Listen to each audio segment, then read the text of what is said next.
झूठा दिखावा। एक जंगल में बंदरों का बड़ा झुंड था। उस जंगल में खाने पीने की कोई कमी नहीं थी, इसलिए सारे बंदर बहुत आराम से और संतुष्ट होकर रहते थे। एक दिन एक वैज्ञानिक अपनी बेटी के साथ उसी जंगल में शोध करने के लिए आया। अपना तंबू लगाने के बाद वैज्ञानिक पौधों के नमूने इकट्ठा करने के लिए बाहर निकला, लेकिन लड़की तंबू की सुंदरता को देखकर रुक गई। उसने पहले जमीन पर एक पुराना कालीन रखा और उस पर एक बिस्तर बिछाया। तंबू के बीच लालटेन लटकाई और उसके नीचे एक छोटी मेज और सफ़ेद सेब से भरा कटोरा रख दिया। वह सेब देखने में बहुत ताज़ा, खूबसूरत और बड़े लग रहे थे। सारे बंदर लालच में उस कृत्रिम सेब को पेड़ों पर बैठे देख रहे थे। तंबू के सामने जगह साफ करने के लिए लड़की बाहर निकली। तब एक बंदर ने तेजी से झपट्टा मारा और एक कृत्रिम सेब उठा लिया। तभी उसी समय लड़की की नज़र भी उस पर पड़ गई। लड़की ने तुरंत बंदूक उठाकर निशाना लगाया और गोली दाग दी, लेकिन सभी बंदर इतनी देर में वहां से भाग गए। काफ़ी देर के बाद सारे बंदर रुक गए जब उन्होंने देखा कि अब उनका कोई पीछा नहीं कर रहा है। चोर बंदर ने हाथ उठाकर सबको सेब दिखाया। सभी बंदर हैरत में और ललचाई नज़र से उस बंदर को देखने लगे कि उसे कितना अच्छा सेब मिला है। सभी इस कृत्रिम सेब को हाथ लगाने की कोशिश करने लगे। चोर बंदर ने सबको फटकार कर ये कृत्रिम सेब लिया और एक पेड़ की सबसे ऊंची शाखा पर जाकर सेब को खाने के लिए मुंह में दबा दिया। कृत्रिम सेब बेहद कड़े प्लास्टिक से बना था। बंदर के दांतों में चबाने से दर्द शुरू हो गया। बंदर ने 2-3 बार और कोशिश की, लेकिन हर बार दर्द होने लगा। उस दिन चोर बंदर ने पेड़ की उसी शाखा पर भूखा रहकर गुजारा। अगले दिन वह पेड़ से नीचे आया।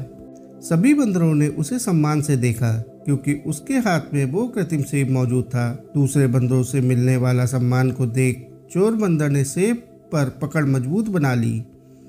अब दूसरे बंदर फलों की तलाश में निकले और एक पेड़ से दूसरे पेड़ पर कूद कर फल तोड़ तोड़ कर खाने लगे।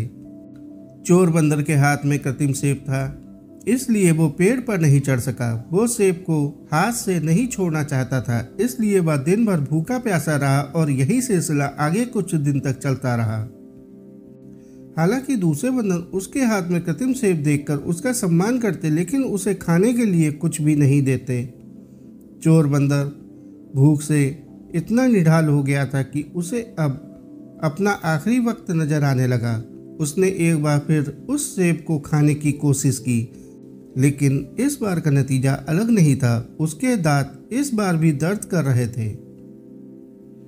चोर बंदर को आंखों के सामने पेड़ों से लटका हुआ फल दिखाई दे रहा था, लेकिन इतनी हिम्मत नहीं थी कि वह इन पेड़ों पर चढ़ सके। धीरे धीरे उसकी आंखें हमेशा के लिए बंद हो गईं।